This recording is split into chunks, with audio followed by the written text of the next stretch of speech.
Il est 1h30. C'est Crime Story. Les rendez-vous d'Alfred Hitchcock racontés par Serge Sauvion. Aujourd'hui, Un œil chasse l'autre de Donald Olson.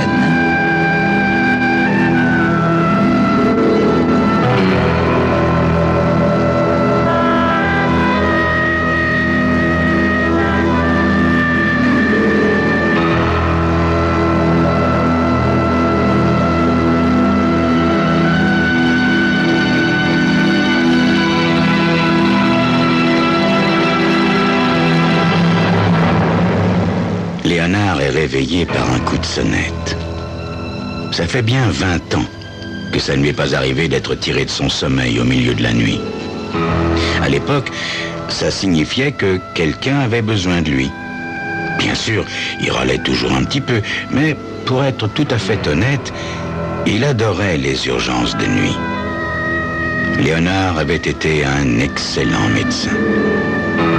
Mais ce soir, il est inquiet. Aucun de ses voisins, personne, à l'exception de son vieux copain Harry Adams, ne sait qu'il a été médecin. La première pensée qui lui traverse l'esprit est que Marie, son ex-épouse, est morte, ou bien que son fils Tommy a encore des ennuis. Léonard enfile sa vieille robe de chambre et se dirige vers la porte en traînant les pieds dans ses savates. Il fait jouer la serrure, tourne le bouton de la porte et un homme entre comme une furie chez lui, le bouscule et pointe son flingue directement sur son poumon gauche. Le visage de l'homme est dissimulé par un bas noir.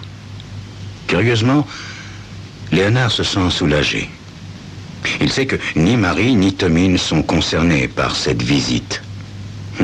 Léonard est trop vieux pour avoir peur, trop amer pour redouter la mort et trop fier pour courber l'échine. Alors, Léonard regarde l'intrus et il sourit. Vous vous êtes trompé de porte, l'ami. Si c'est mon portefeuille que vous cherchez, il est sur le bureau dans l'autre pièce, mais entre nous, il est trop mince pour être volé. Enfin, si le cœur vous en dit, vous pouvez le prendre. Mais prenez-le et filez. Je suis un vieil homme, vous le voyez, et j'ai besoin de dormir. La voix sèche et assourdie par le bas de soie lui réplique. Allez, mettez vos frusques, docteur. Vous allez venir avec moi. Il y a du boulot pour vous. Décidément, vous avez frappé à la mauvaise porte, mon jeune ami. Je ne suis pas médecin. Quand on l'a été une fois, on le reste pour toujours. Allez, j'ai pas de temps à perdre. Prenez vos instruments, docteur. Mais en fait, je n'en ai pas, voilà. Allez, ça suffit maintenant. Prenez votre trousse à outils et grouillez-vous. Léonard hausse les épaules et commence à s'habiller. Bien sûr, il aurait pu envoyer balader ce type et se laisser descendre. Tous ces problèmes auraient été résolus une fois pour toutes. D'ailleurs, Léonard a déjà songé à se suicider. Mais pour son fils, pour Marie, seule et souffrante, il n'a pas pu s'y résoudre. Alors, il vivote de petits jobs qu'il dégote toujours quand il reste sobre assez longtemps. Plus vite, docteur, plus vite. Voilà, vous allez faire une petite opération. Oh, Léonard a compris. Une balle à extraire du ventre d'un voyou. Bien sûr, ils savent, c'est connu. Les truands possèdent la liste des médecins dont le nom est rayé du Conseil de l'Ordre. Léonard va chercher sa trousse dans le placard de sa chambre. Elle n'est même pas poussiéreuse car Léonard a l'habitude, une fois par semaine au moins, de la sortir, de l'essuyer et d'astiquer tous ses instruments en rêvant à ce qu'aurait pu être sa vie. Dans l'autre pièce, l'homme lui fait signe de poser sa trousse. Ok, maintenant tournez-vous, docteur. L'instant d'après, Léonard ressent un choc. Et puis, il ne se souvient plus de rien. Léonard gît comme un sac sur le plancher d'une voiture. Il a les yeux bandés, mais il est conscient des bruits, de la circulation et de la présence du conducteur à côté de lui. Il n'a absolument aucune idée de l'endroit où il se trouve. Soudain, il entend des cornes de brume. La voiture longerait-elle l'Hudson ou traverserait-elle l'East River ? Léonard se souvient que cette nuit était chaude, mais là, il fait agréablement frais et la voiture roule en douceur. Léonard pense qu'il se trouve probablement dans une limousine à air conditionné. Quelle histoire, se dit le vieil homme. Me voilà mêlé à une affaire de meurtre ou de raquette. Je pensais que tout ça était bien fini pour moi. Et voilà. En réalisant qu'il pouvait encore être utile, un frisson lui parcourt le dos. Pour cette simple raison, il va accepter d'offrir ses services. Ils n'auront pas besoin de le menacer. La voiture s'arrête et le conducteur descend. Léonard entend ses pas sur le gravier qui font le tour du véhicule, puis il ouvre la porte.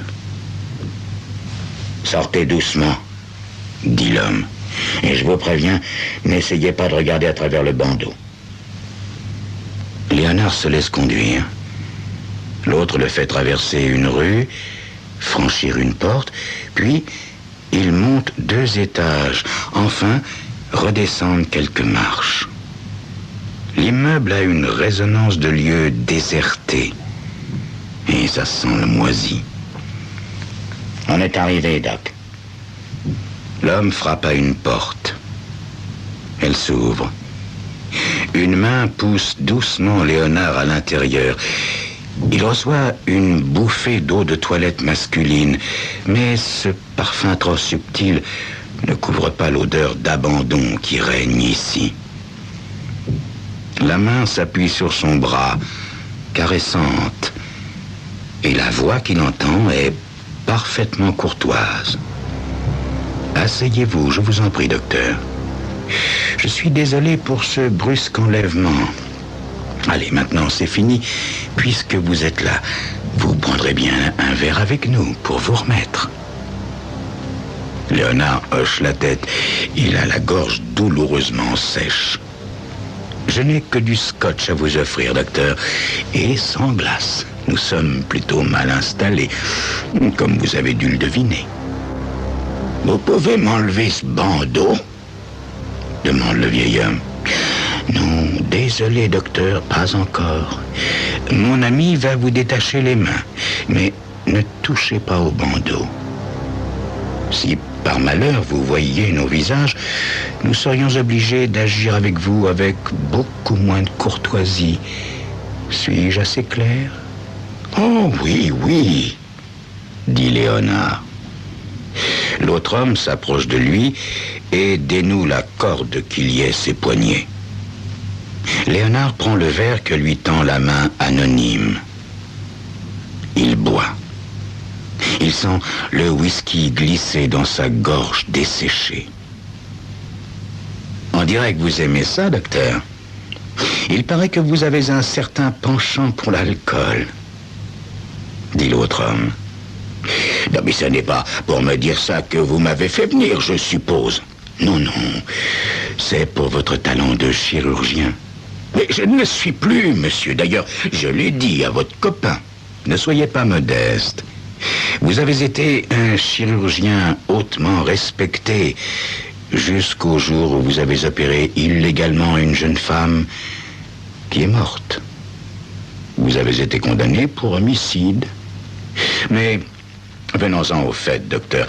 Dites-moi, avez-vous entendu parler du rubis l'œil du lion? Non, monsieur. Dommage. Si nous en avions le temps, je vous raconterais toute son histoire. Enfin, je vous dirais seulement qu'il a été extrait des mines de Mogok, en Birmanie, il y a des centaines d'années.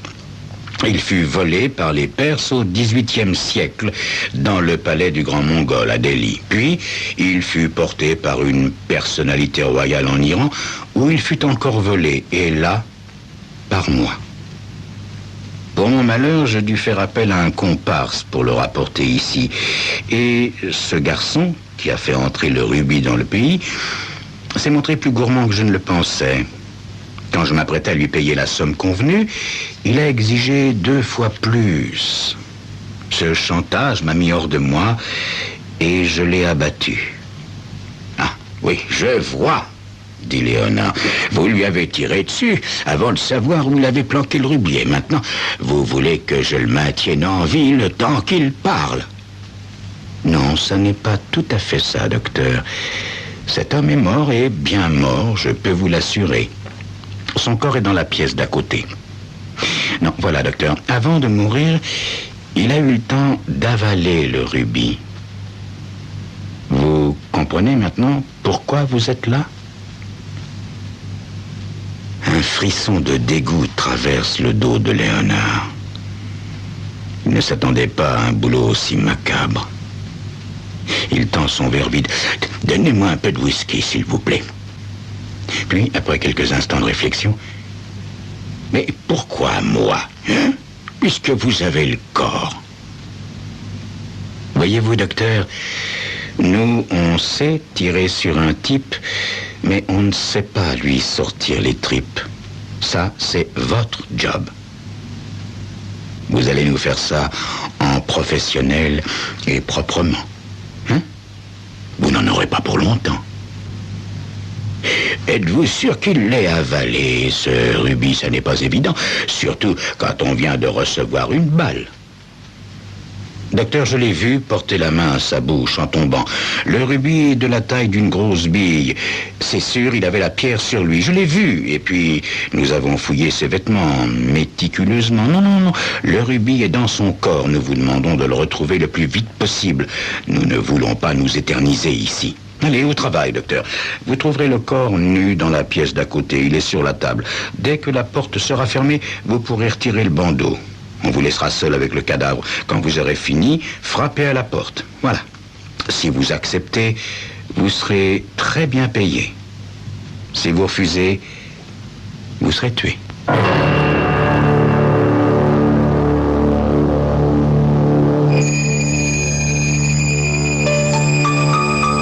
Maintenant qu'il sait ce que ces hommes attendent de lui, Léonard va-t-il refuser leur offre? Vous le saurez dans quelques instants.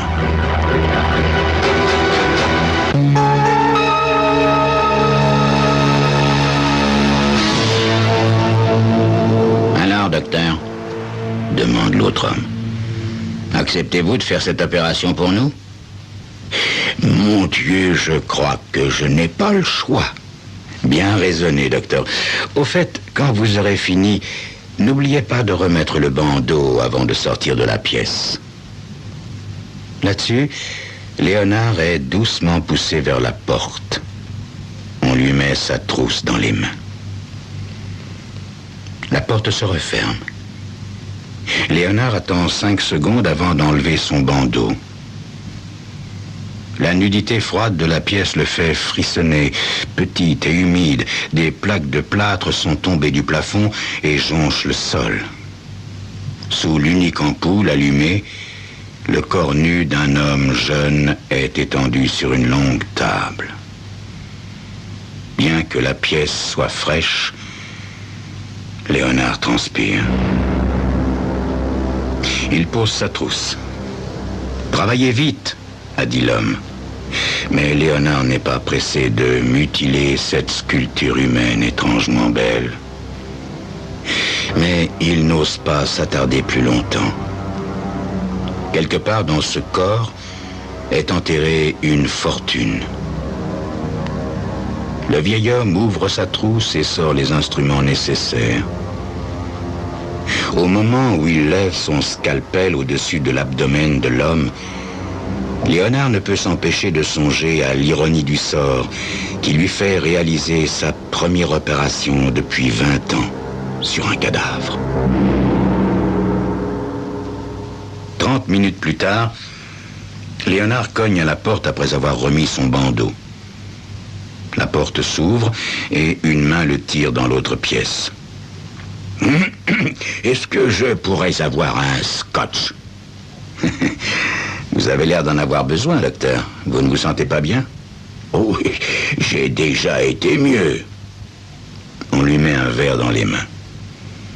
Buvons à votre succès, docteur. Alors, vous avez le rubis? Non, monsieur. Vous avez dû vous tromper. L'homme émet un son où se mêlent colère et étonnement. Si c'est une plaisanterie, docteur, elle est vraiment de mauvais goût. Nous n'avons pas de temps à perdre. Allez, donnez-moi le rubis. Mais puisque je vous dis qu'il n'y a pas de rubis, répète Léonard avec conviction. Ben enfin, si le cœur vous en dit, vous pouvez aller vérifier. Et instinctivement, le vieil homme fait un pas vers la porte. Les deux hommes lui saisissent chacun un bras et le tirent en arrière. Soudain, il sent les mains trembler et relâcher la pression. Ah, vous n'avez jamais mis les pieds dans un laboratoire ni assisté à une autopsie, répond Léonard. C'est vrai, il faut un certain temps pour s'y habituer. Léonard jouit de la déconvenue des deux hommes qu'il sent, à défaut de les voir. Le fait est qu'il existe énormément d'endroits où un objet avalé peut se loger. J'ai entièrement ouvert le tube digestif. Si vous ne me croyez pas, allez voir par vous-même. Léonard sent les deux hommes au bord de l'évanouissement. Voilà, ça n'est pas possible. Je ne peux pas regarder ça. Il a dû faire autre chose que l'avaler. Le rubis doit être caché quelque part, dit l'un. Ne sois pas stupide, dit l'autre. Le docteur compte peut-être sur notre répugnance pour nous jouer un tour. Surveille-le. Léonard sent sur son bras la moiteur de la paume de l'un des hommes. Il entend l'autre se diriger vers le cadavre, puis plus rien pendant plusieurs minutes. Finalement, celui qui semble être le chef parle d'une voix tendue. D'accord. La pierre n'est pas dans le tube digestif. Docteur, seriez-vous assez stupide pour penser que vous pourriez voler le rubis? Oh, non, monsieur. Enfin, je ne l'ai pas volé. Très bien. Nous allons vérifier. Venez dans cette pièce. Léonard est nu comme un ver.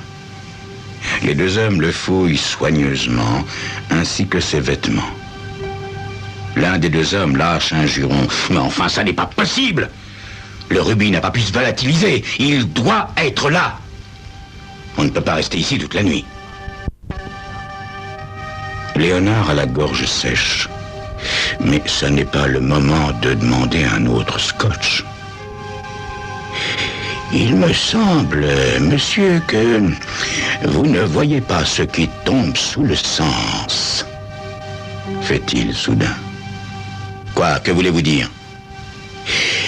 Un rubis de cette taille, monsieur, ça ne disparaît pas comme ça, à moins que quelqu'un ne l'ait fait disparaître.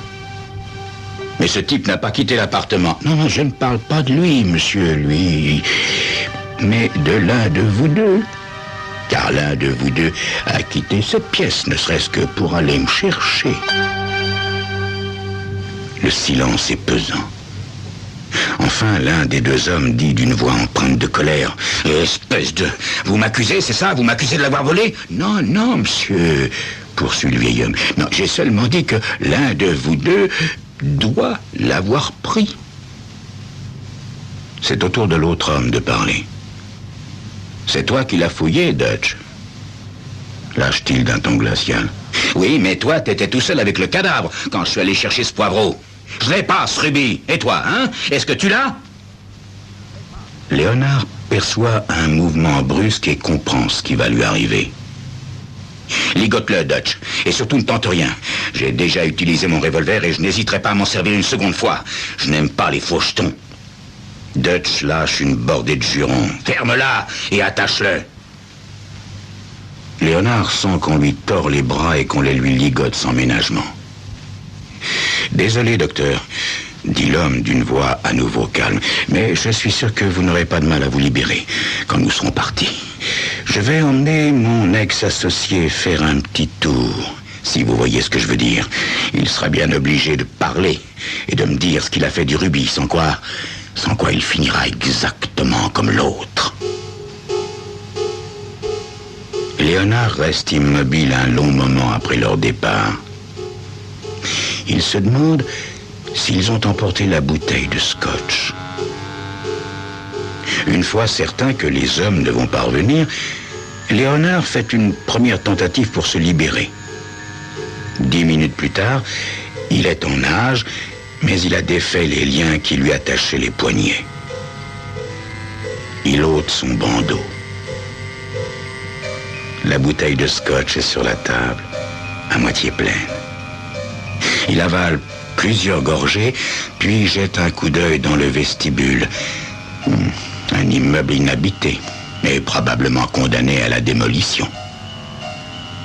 De la fenêtre, il aperçoit Alice Triver. Léonard attrape sa trousse et se dirige rapidement vers la pièce où se trouve le cadavre. Il sort de la trousse une paire de pinces et, tout en souriant, il soulève avec précaution la paupière droite du mort. Le rubis, l'œil du lion, le regarde fixement. À l'aide des pinces, il prélève en expert la pierre précieuse, tout comme une heure avant, il avait extrait l'œil du mort. Léonard fourre le rubis dans sa poche, descend les 2 étages de l'immeuble et débouche dans la rue. 1 heure plus tard, le docteur Léonard est de retour chez lui.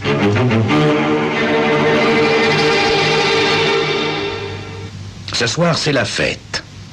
Harry, son vieux copain Harry, n'a pas la moindre idée de l'événement, mais il s'en moque. L'essentiel est que l'alcool coule à flot et qu'il puisse boire tout son sou en compagnie de son vieux copain Léonard. Pourtant, il finit quand même par l'interroger. « Oh, Léonard, qu'est-ce qu'on fait? T'as gagné aux courses ou quoi? Ne t'occupe pas, mon vieux. Bois autant qu'il te plaira. Quand on n'aura plus de munitions, j'irai chercher d'autres bouteilles. » Léonard, ce soir, est bavard comme il l'a rarement été. Il parle de sa jeunesse, de ses rêves, de ses ambitions perdues, de ses regrets inutiles. Mais tu sais, mon vieux Harry, il n'est pas trop tard pour rattraper le temps perdu. La chance a tourné pour nous, tu vas voir. Il se penche un peu vers son vieil ami et poursuit à voix basse. Est-ce que je t'ai raconté comment j'ai fauché le fameux rubis, l'œil du lion, au nez d'un gang international de voleurs de bijoux? Hein? Arrête, Léonard, l'alcool te monte à la tête. Non, comment? Je ne t'ai pas raconté cette histoire. Un joli coup, tu peux me croire, mon ami. Et Léonard commence à raconter à son ami ce qui lui est arrivé la veille, sauf qu'il situe l'histoire beaucoup plus loin dans le temps. Une aventure de jeunesse. Léonard raconte avec détail et délectation. Harry ne cache pas son scepticisme. « Je te jure que c'est la vérité, » insiste le vieux docteur. « J'ai extrait la pierre du ventre de ce pauvre type, et après, il fallait bien que je trouve une cachette où les truands n'auraient jamais l'idée de regarder. Ce jour-là, mon cher Harry, j'ai fait la plus belle énucléation de toute ma carrière. » La plus belle quoi? Énucléation, c'est-à-dire ablation du globe oculaire, mon ami, et à sa place, j'ai mis le rubis, puis j'ai rabattu la paupière sur le rubis. Et voilà, les truands en ont été pour leurs frais. Ils ont commencé à s'accuser mutuellement de l'avoir volé, puis ils sont partis s'expliquer dehors. J'ai récupéré le rubis et le tour était joué. Bien sûr, dit Harry. Ton histoire est bien imaginée, mais t'as oublié un petit détail. Ah oui? Un détail? Lequel? Eh ben, le globe oculaire du gars, qu'est-ce que t'en as fait? Léonard se redresse et regarde son ami malicieusement. Exactement comme il avait fait avec le rubis. Léonard avale une longue gorgée de scotch et achève. Je l'ai avalé.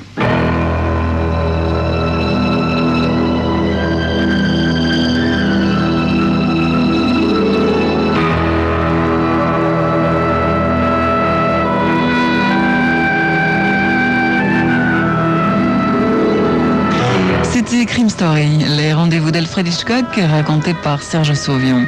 Aujourd'hui, un œil chasse l'autre, de Donald Olson.